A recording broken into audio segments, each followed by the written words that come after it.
Kasih Gustaf. Kamu tinggal? Iya, kasih Gustaf.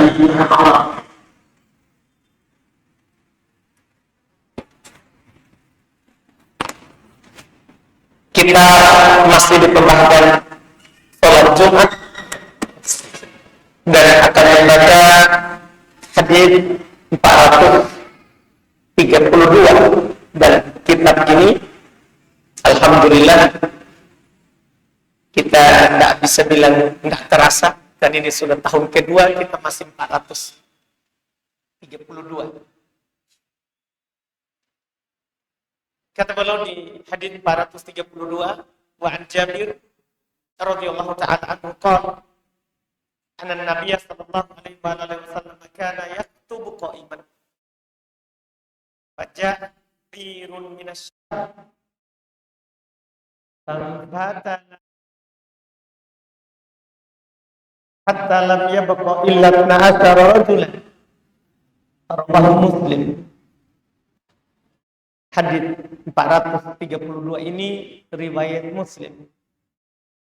Kata beliau rahimahullah dari Jabir radhiyallahu taala anhu, beliau berkata bahwa Nabi sallallahu alaihi wasallam beliau berkhutbah dalam keadaan berdiri. Beliau berkhutbah dalam keadaan berdiri. Maka datanglah rombongan dagang dari Syam.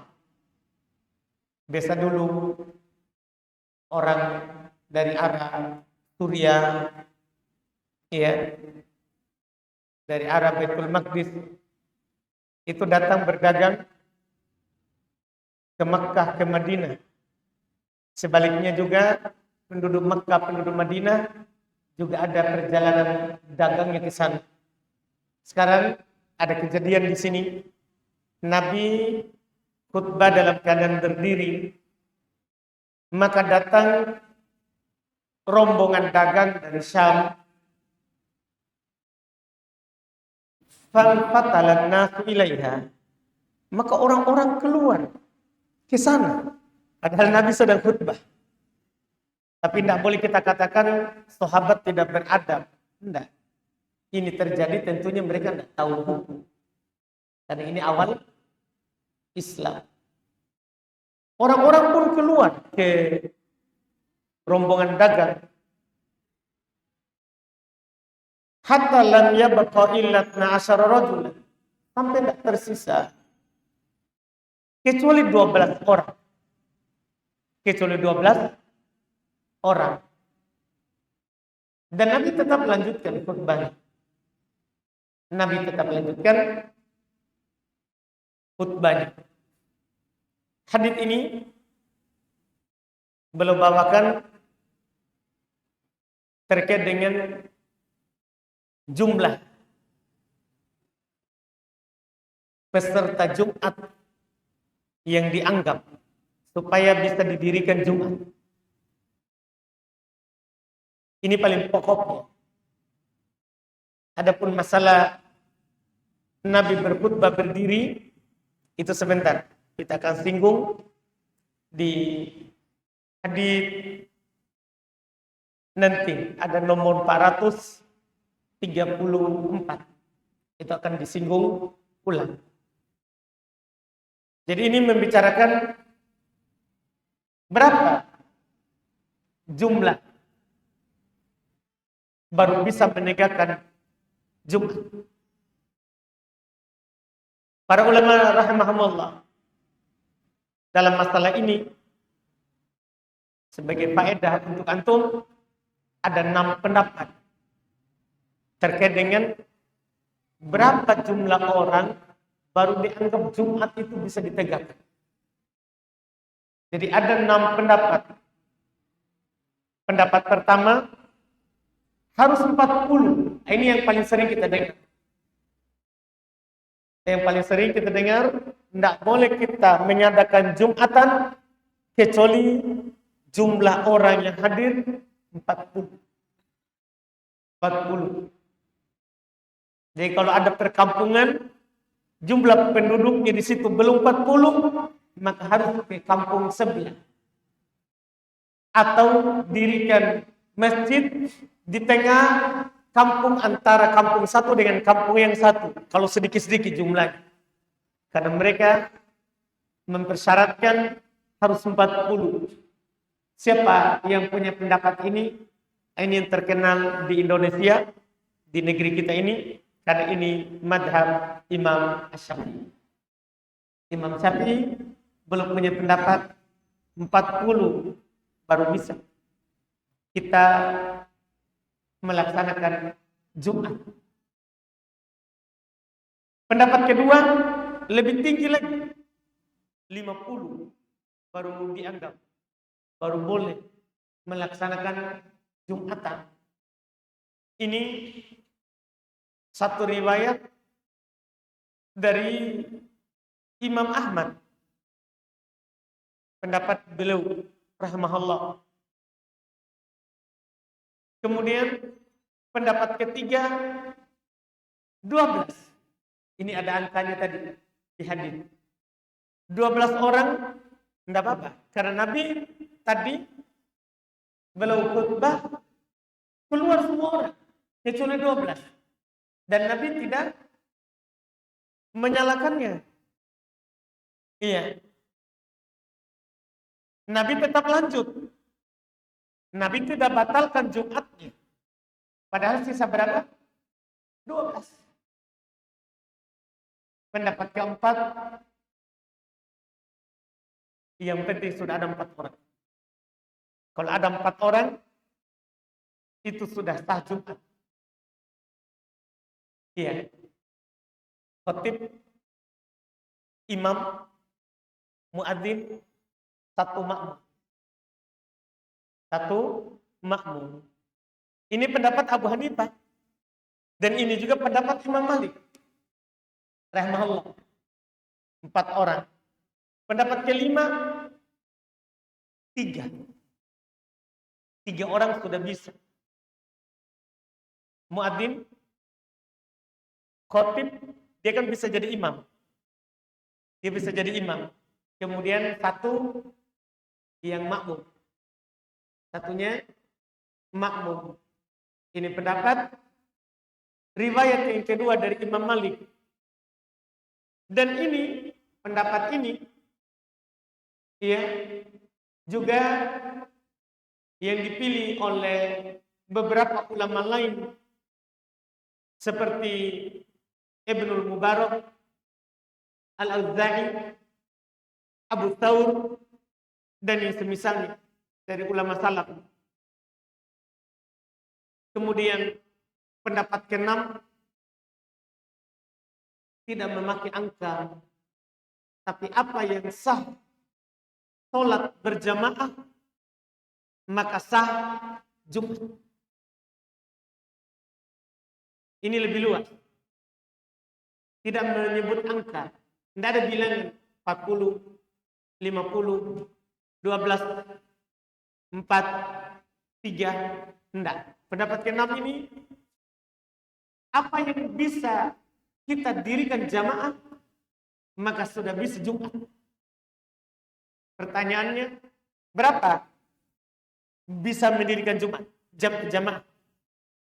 Siapa tahu jawabannya? Berapa orang kita bisa mendirikan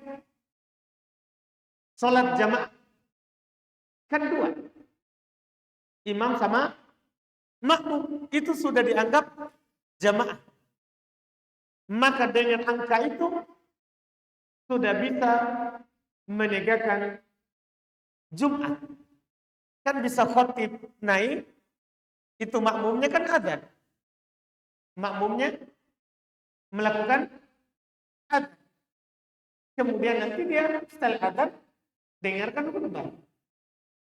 Setelah khutbah dia qomat. Kemudian dia sholat bersama khatib. Dia menjadi imam. Ini adalah pendapat. Dan pendapat ini juga adalah pendapat yang dipilih oleh banyak ulama sekarang ini. Seperti Syekh Albani belum pilih pendapat ini. 2 orang sudah dianggap sah Jumatan. Ini juga dipilih oleh Syekh Mukbil. Syekh Mukbil belum pilih juga seperti itu. Kalau sudah ada 2 orang, sah Jumatannya. Sah Jumatannya. Dan mereka berdalil dengan hadis Tariq Ibnu Syihab. Nabi sallallahu alaihi wasallam bersabda, "Al-jum'atu hakun wajibun ala kulli muslim fi jamaah." Perhatikan ini lafaz, tidak ada angka. Jumat hak wajib bagi setiap muslim pada jamaah. Ya, jamaah itu paling sedikit berapa orang? 2. Kalau sudah ada 2 orang, maka jamaah namanya itu. Dan pendapat ini adalah pendapat yang benarnya. Karena sebenarnya yang menyatakan 40 itu tidak ada dalil yang kuat. Demikian pula yang menyatakan 50, tidak ada dalil yang kuat. Yang mengatakan 12, itu tidak ada. Di hadis ini cuma dikatakan, ya, orang-orang pada keluar, yang tersisa hanya 12. Bukan berarti Nabi mengadakan Jumat di atas 12 orang. Enggak, tadinya banyak orang. Kemudian ada dagang yang datang. Di masa dulu kan jarang perdagangan. Maka mereka keluar. Dan kita juga beri udhur. Mereka keluar itu karena belum mengetahui hukum akan wajibnya meninggalkan jual beli kalau kita sudah adzan Jumat. Jadi tidak ada sebenarnya dalil yang begitu terang yang menunjukkan angka. Makanya pendapat yang terakhir, yang ke-6, itu sudah yang paling mending. Karena kalau asalnya tidak ada angka yang kuat, maka kapan dikatakan bisa jamaah, maka sah Jumatan. Sah Jumatan. Walaupun kita katakan makin banyak jamaahnya, maka tentunya makin keluar dari silang pendapat. Artinya kalau jamaahnya lebih dari 50, sudah aman itu. Itu sudah sepakat. Kalau lebih dari 50, sepakat. Itu kalau lebih dari itu. Dia yang diperselisihkan itu kalau kurang. Ada yang mengatakan kurang dari 50, enggak. Kurang dari 40, enggak. Ada juga mengatakan yang penting ada 4. Yang penting ada 12. Yang penting ada 3. Paling terakhir, yang penting bisa mendirikan jamaah. Sudah bisa Jumatan. Tapi dari sisi lain, jangan sampai nanti kita pergi bangun masjid di samping rumah kita, langsung ada kita, bapak, ada anak. Ayo di sini kita Jumatan daripada ke situ. Itu kembali kepada pemerintah. Karena untuk mengadakan pelaksanaan Jumat, izin pemerintah. Tidak boleh kita langsung tegakkan begitu. Itu perlu izin dari pemerintah. Karena perkara Jumat, Id, haji, puasa, itu urusannya pemerintah. Bukan urusannya per orang. Bukan urusannya per orang. Ini yang perlu kita ketahui dalam hal ini. Dan sebagai faedah juga dibahas oleh para ulama dalam hal ini. Sepakat para ulama tidak ada silang pendapat seperti yang dinukil oleh Al-Imam An-Nawawi, juga Al-Imam Al-Hafidz Ibnu Rajab, bahwa Jumat itu tidak sah kalau tidak dilakukan dalam jamaah. Jumat tidak sah kalau dilakukan sendiri-sendiri tanpa jamaah. tanpa sholat berjamaah itu tidak sah. Itu tidak sah. Jadi kalau orang misalnya ada udzur, tidak bisa ke masjid. Tidak bisa ke masjid. Seperti yang terjadi di beberapa tahun yang lalu kita, corona. Tidak bisa ke masjid. Bolehkah Jumat di rumah? Tidak. Tidak boleh Jumat di rumah. Ya, Jumat itu di masjid karena dipersyaratkan ada jamaah. Ada jamaah dan di masjid. Di masjid. Ini yang disebutkan. Adapun Id boleh di rumah. Kenapa? Karena dia boleh di lapangan. Boleh tanpa masjid. Boleh tanpa masjid. Bahkan ulama mengatakan asal Id itu di lapangan. Boleh di masjid kalau tidak bisa menggunakan lapangan. Itu asal Id. Beda dengan Jumatan. Jumat itu asalnya di masjid. Bahkan para ulama mempersyaratkan di masjid jami, di masjid yang luas. Karena dulu di masa Nabi Shallallahu Alaihi Wasallam banyak masjid di seputar masjid Nabi. Tapi kalau Jumatan semuanya ke masjid Nabi. Kalau Jumatan semuanya ke masjid Nabi Shallallahu Alaihi Wasallam. Ini terkait dengan jumlah baru dianggap sah Jumatan. Kemudian hadis berikutnya kata beliau wa Ibnu Umar radhiyallahu taala anhu qala qala Rasulullah sallallahu alaihi wasallam man adraka rak'atan min salatil jum'ah wa ghairiha falyudib ilaiha ukhra wa qad tammat salatuhu rawahu an-Nasa'i wa Ibnu Majah wa Daruqutni wa lafdhuhu wa isnaduhu sahihun lakin qawwa Abu Hatim irsal. Kata beliau dari Ibnu Umar radhiyallahu taala anhu, beliau berkata Rasulullah sallallahu alaihi wasallam bersabda, siapa yang mendapat satu rakaat dari salat Jumat dan selain salat Jumat kemudian dia menyempurnakan kepada selainnya, maka sungguh telah sempurna salatnya. Ini hadis riwayat Imam Nasa'i, Ibnu Majah, Daruqutni, dan ini lafaz Imam Daruqutni dengan sanad yang sahih, tetapi Abu Hatim menguatkan ini mursal. Ini adalah mursal. Dan memang hadis ini riwayat Imam Nasa'i dan Ibnu Majah dari jalan Baqiyah Ibnu Walid. Dia adalah disebutkan sanad ini adalah oleh Abu Hatim di dalam kitab Al-Ilal salamatan dan sanadnya. Ini hadis dhaif. Kenapa? Karena di sana sudah ada sebenarnya lafaz yang sahih. Man adraka rak'atan minas shalah faqad adraka shalah. Siapa mendapat satu rakaat dari salat, maka sungguh dia telah mendapatkan salat itu. Tidak ada kata Jumat. Maka sanad lemah, matan juga salah. Lafaznya juga salah, menyelisihi riwayat yang lebih sahih. Riwayat yang lebih sahih. Tapi penulis rahimahullah ta'ala membawakan kepada kita bahwa untuk menyampaikan kalau ada orang masbuk di sholat Jumat, dapat Jumat enggak? Dia tidak dengar khutbah. Dia datang, orang sudah sholat.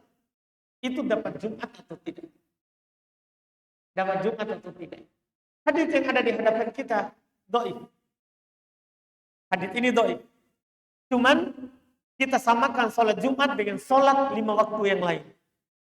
Kalau ada orang mendapatkan imam satu rakaat, dapat sholat. Bahkan dapat imam sebelum salam, dapat sholat.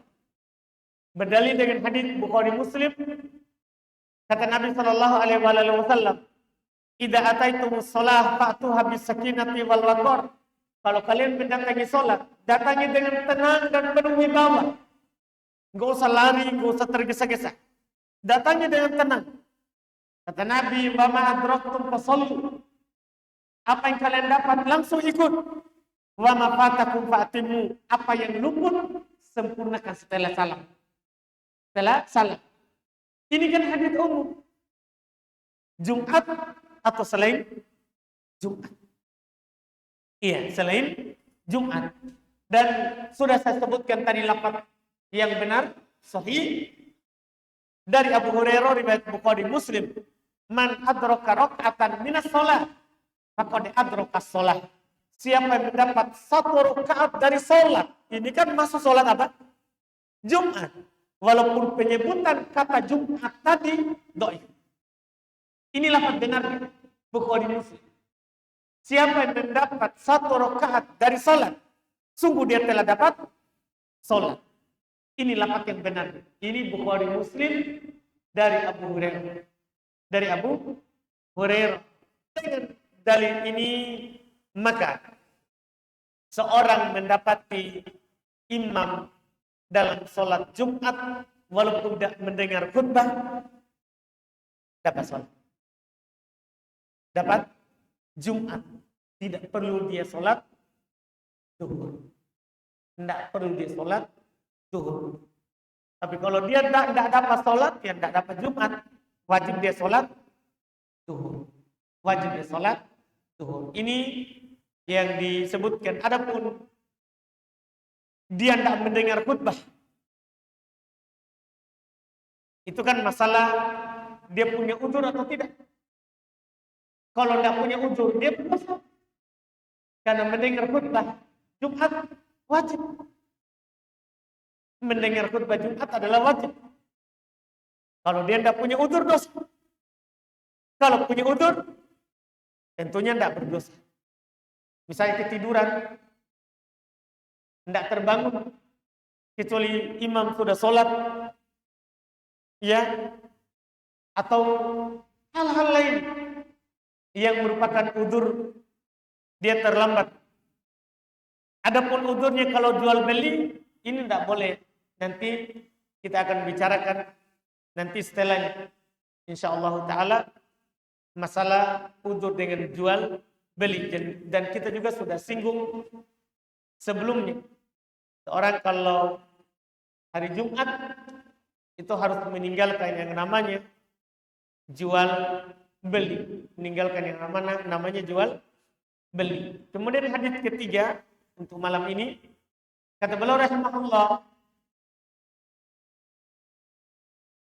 an Jabir bin Samurah radhiyallahu taala anhu qala anna Nabiy sallallahu alaihi wasallam kana yaktubu qa'iman thumma yajlisu thumma yaqumu fa yaktubu qa'iman faman nabbaha ka'annahu kana yaktubu jalisan faqad kadzab. Akhrajahu Muslim. Masyaallah, ini tadi kita akan membahas khutbah berdiri dan duduknya. Ini hadis riwayat Imam Muslim. Kata beliau dari Jabir bin Samurah, beliau berkata radhiyallahu taala anhu, bahwa Nabi SAW beliau kalau berkhutbah itu berdiri, kemudian beliau duduk, kemudian berdiri dan berkhutbah berdiri. Siapa yang menceritakan kepadamu bahwa Nabi khutbah duduk, dusta. Ini penegasan terkait dengan cara pelaksanaan khutbah Jumat. Pertama, khutbah Jumat itu dilakukan dengan cara berdiri. Kata para ulama, apakah di mimbar atau tanpa mimbar. Pokoknya kalau kita khutbah Jumat, berdiri. Berdiri. Kemudian terkait dengan pelaksanaan rinciannya, khotib itu kalau naik mimbar, salam, kemudian dia duduk saat muadzin adzan. Setelah muadzin adzan, dia berdiri. Kemudian duduk, kemudian berdiri, khutbah lagi. Baru tutup. Jadi berdiri, terus itu pelaksanaan. Dan dari sini pula terdapat gambaran khutbah Jumat itu 2 kali. Dan itu tidak disilam pendapat. Hanya khutbah itulah para ulama bersilam pendapat. Ada mengatakan sekali, ada mengatakan 2 kali. Tapi kalau khutbah Jumat 2 kali. Sunnah dipisahkan oleh duduk. Dari khutbah pertama dan ke khutbah kedua. Apa bacaannya? Hadis berikutnya. Kita ambil karena terkait dengan bacaan khutbah dan cara penyampaiannya. Cara penyampaiannya. Tadi itu cara pelaksanaannya dari sisi gerakan. Berdiri, salam, duduk. Baru berdiri khutbah, baru duduk. Baru berdiri khutbah. Bertutup. Kemudian berikutnya kata beliau Jabir bin Abdullah radhiyallahu taala anhuma qala kana Rasulullah sallallahu alaihi wasallam idza khataba marrat ainah wa ala sautuhu ishtadda ghadabu hatta ka'annahu mundiru jayshin yaqul sabbahakum wa massakum yaqul amma ba'd fa inna khairal hadithi kitabullah wa khairal hadi Muhammadin syarrul umuri muhdatsatuha wa kullu bid'atin dhalalah rawahu Muslim wa fi riwayatin lahu kanat khutbatun nabi sallallahu alaihi wasallam yaumul jum'ah yahmadullaha wa yuthni alaihi thumma yaqulu ala athari dhalika wa qad ala sautuhu wa fi riwayatin lahu man yahdillah fala mudilla lahu wa may yudlil fala hadiyalah walin nasa'i wa kullu dhalalatin finnar. Artinya ini hadis menceritakan lafaz khutbah Nabi SAW yang sering berucap. Kata beliau dari Jabir bin Abdullah radhiyallahu taala anhuma, beliau berkata, adalah Nabi SAW apabila berkhutbah itu memerah matanya, tinggi suaranya, dan tambah kemarahannya. Artinya dia resapi, dia dalami apa yang disampaikan. Tinggi suaranya, memerah matanya, dan tinggi kemarahannya. Seakan-akan beliau adalah lagi memberikan semangat kepada pasukan. Beliau seperti berkata, sabbahakum, dia bisa menyerang kalian di waktu subuh. Wa masakum, dia bisa menyerang kalian di waktu sore. Seperti memperingatkan pasukan untuk siap siaga. Dan berkata juga amma ba'd, fa inna khairal hadithi kitabullah, sebaik-baik hadits adalah kitab Allah. Wa khairal hadi Muhammadin, sebaik-baik petunjuk adalah petunjuk Muhammad. Wa syarrul umuri muhdatsatuha, sebaik-baik, seburuk-buruk perkara adalah yang baru, dan setiap yang baru itu sesat. Ini riwayat Muslim. Dalam riwayat Muslim juga beliau berkata adalah khutbah Nabi SAW pada hari Jumat, belum memuji Allah, menyanjung Allah.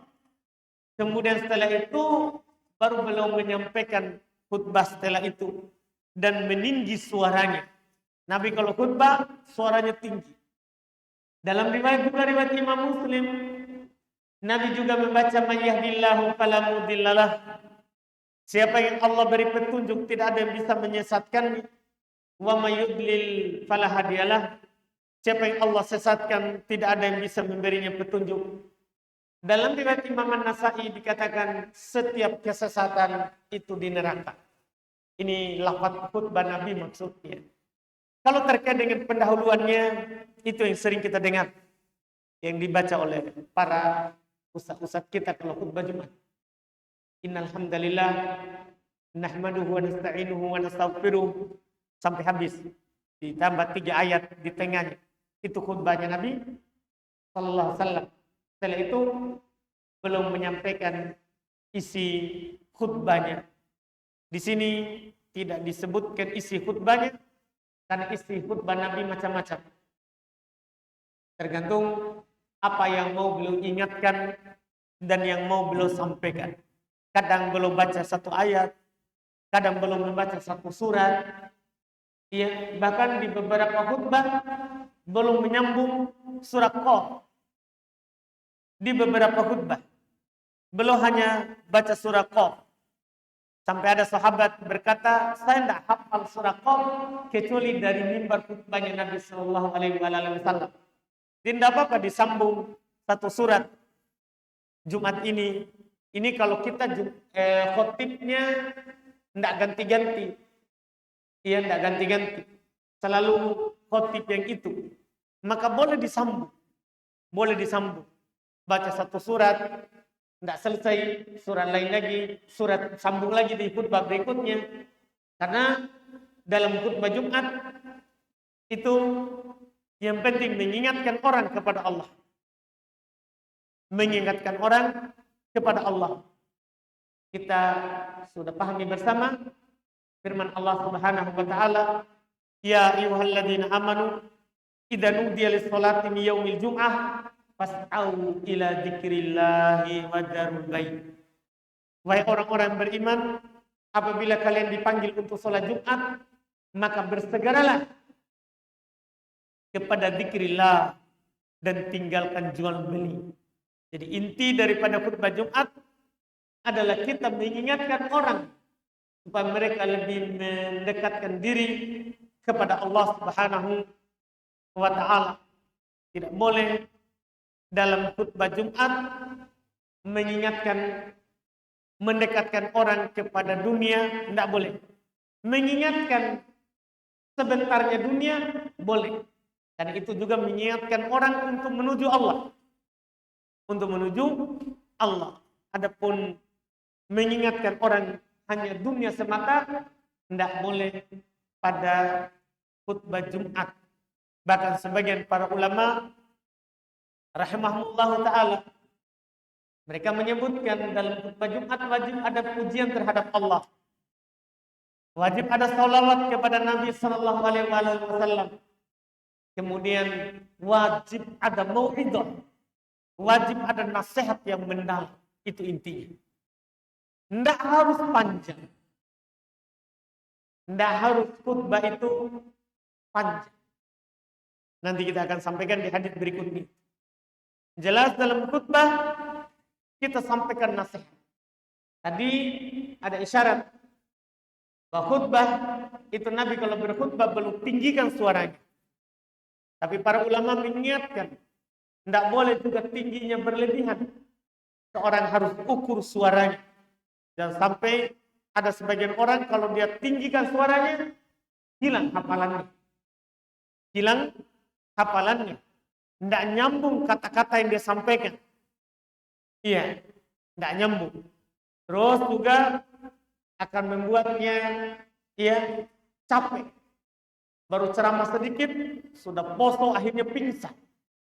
Itu kan susah. Maka yang kata para ulama, di sini sunnah meninggikan suara. Tapi seorang harus paham kadar dirinya.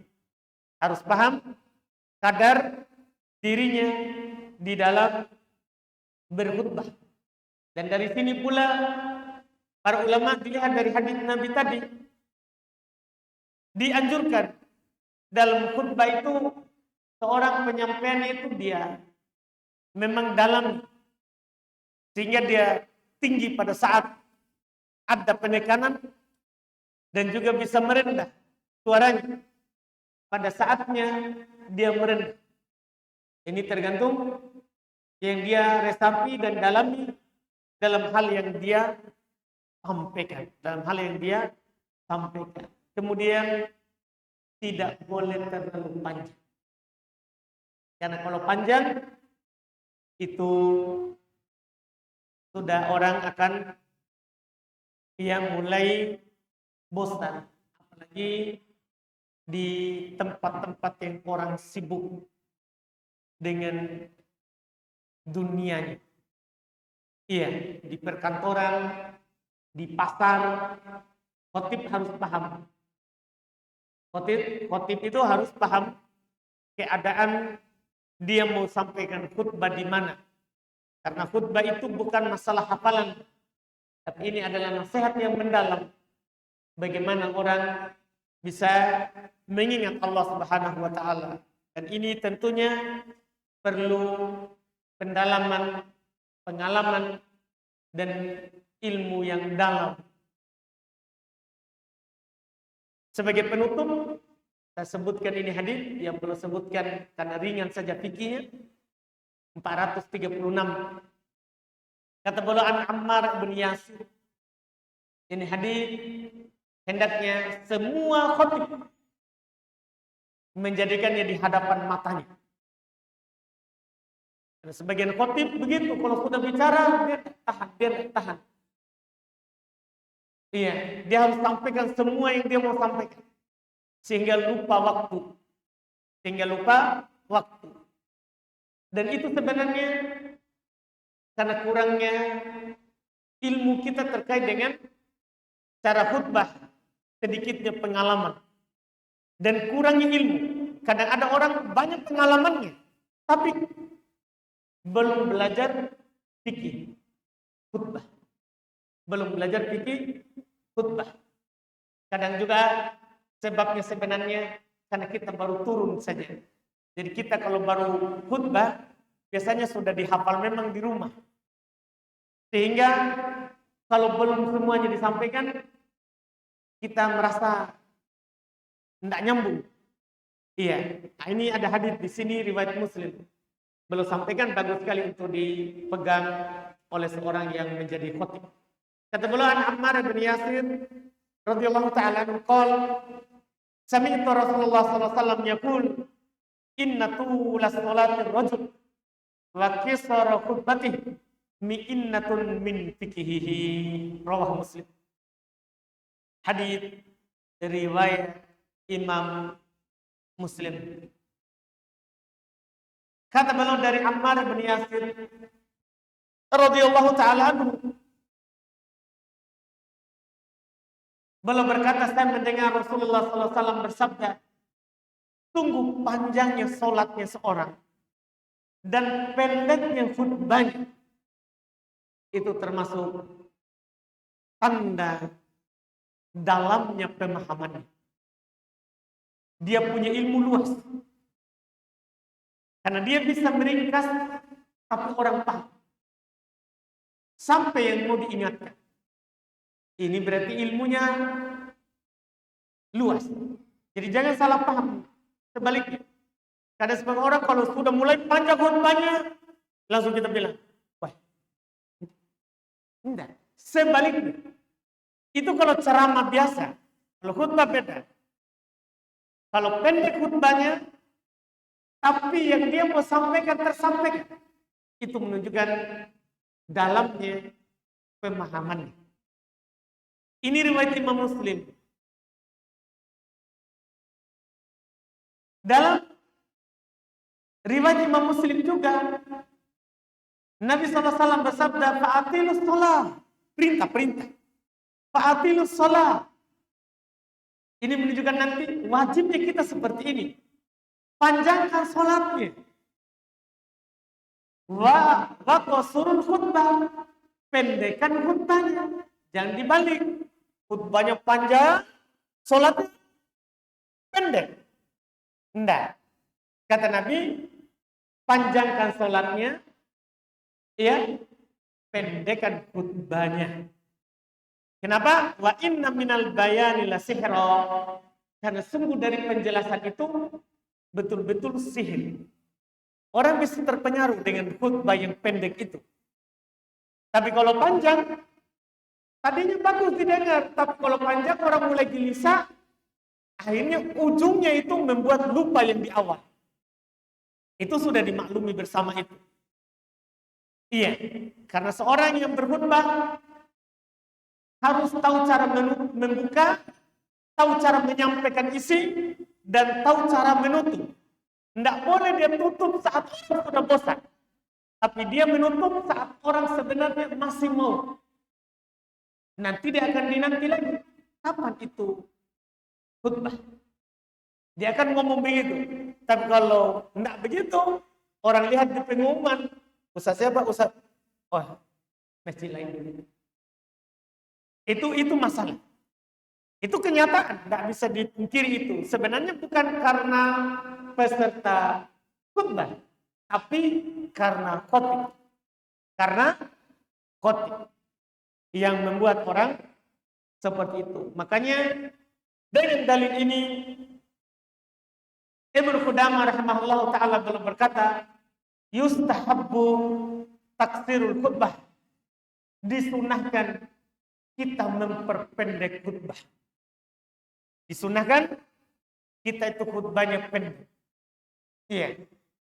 Tapi ini tentunya seperti yang kami sebutkan tadi, butuh pengalaman, terus kita butuh tahan emosi. Karena kadang kita ngomong itu lupa waktu. Lupa waktu. Apalagi dilihat jamaah di bawah, ada begini semua. Itu kalau kita di bawah sudah perhatian sekali, khotib di atas itu tidak mau berhenti. Tidak mau berhenti. Itu kenyataan. Semua orang pernah khutbah merasakan itu. Ketika orang di bawah perhatiannya tinggi, maka khotib merasa, Gus khutbahku ini lanjut. Jadi seperti itu. Kalau sudah mulai seperti itu. Iya. Makanya ini tentunya kita butuh sadar sebagai khotib. Bahwa ternyata sunnahnya itu khutbahnya pendek, sholatnya yang panjang. Sholatnya yang panjang. Ini beberapa terkait dengan khutbah. Kemudian setelah itu nanti ada penyampaian sedikit dari beliau di hadis berikutnya di antara isi khutbah Nabi Sallallahu Alaihi Wasallam. Kita ambil di pekan depan, insyaallah ta'ala.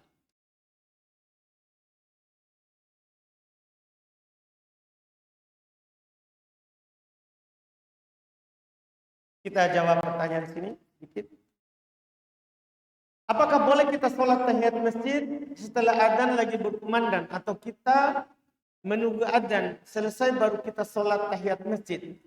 Ini umum maksudnya, bukan di Jumat.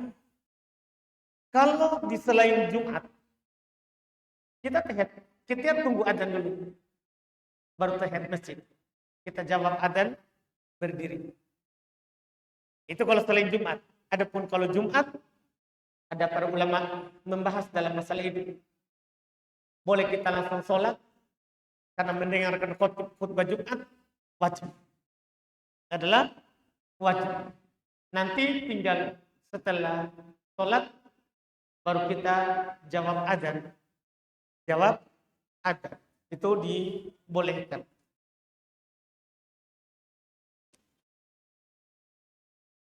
Dalam sholat Jumat, apakah adzan harus 2 kali? Karena ada juga masjid cuma 1 kali saja. Tidak harus 2 kali. Boleh 1 kali saja. Kecuali kalau di masjid yang di tempat orang-orang sibuk, masjid pasar, itu boleh adzan 2 kali. Untuk mengingatkan orang di pasar bahwa Jumat akan segera dilaksanakan. Dan adzan 2 kali itu bukan bid'ah. Itu sunnah yang disunnahkan oleh Utsman ibn Affan radhiyallahu taala anhu. Kalau dibutuhkan atau ada yang melakukannya, tidak apa-apa. Tidak ada masalah. Apalagi di tempat-tempat yang orang itu banyak kesibukannya. Mereka tidak tahu kalau Jumat sudah dekat dengan sibuknya dalam pertaniannya, perdagangannya, atau yang semisalnya. Apakah termasuk durhaka kepada kedua orang tua jika saya memarahinya dan membentaknya hanya gara-gara orang tua saya lupa memberi makan ayam peliharaan saya? Durhaka. Gara-gara ayam kita bentak orang tua, potong ayam kita. Iya. durhaka, tidak boleh.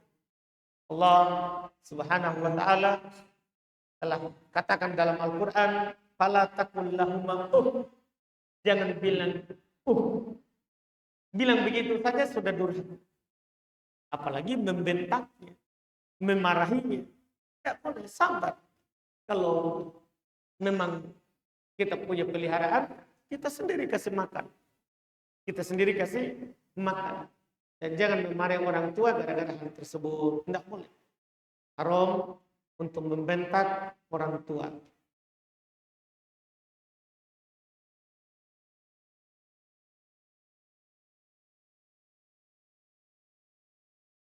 Apakah panasnya terik siang hari bisa diambil udzur seorang sehingga bisa memakai alas kaki masuk ke dalam area perkuburan?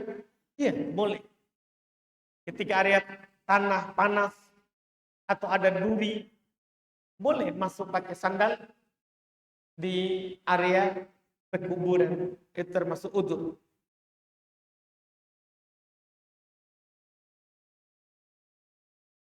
Apa hukum menerima amplop dari perayaan orang kafir? Tidak boleh. Kalau dari perayaannya, tidak boleh. Dari perayaan orang kafir, tidak boleh kita menerima amplop dari. Ya, tidak boleh. Kalau kita dikasih, maka kasihkan orang miskin atau anak kecil. Kasihkan orang miskin atau anak kecil. Itu wallahu a'lam. Kita cukupkan. Mudah-mudahan bermanfaat. InsyaAllah kita lanjut lagi di pertemuan akan datang. Subhanallah, hamdik, asyhadu an la ilaha illa anta, astaghfiruka wa atubu ilaik. Assalamualaikum warahmatullahi wabarakatuh.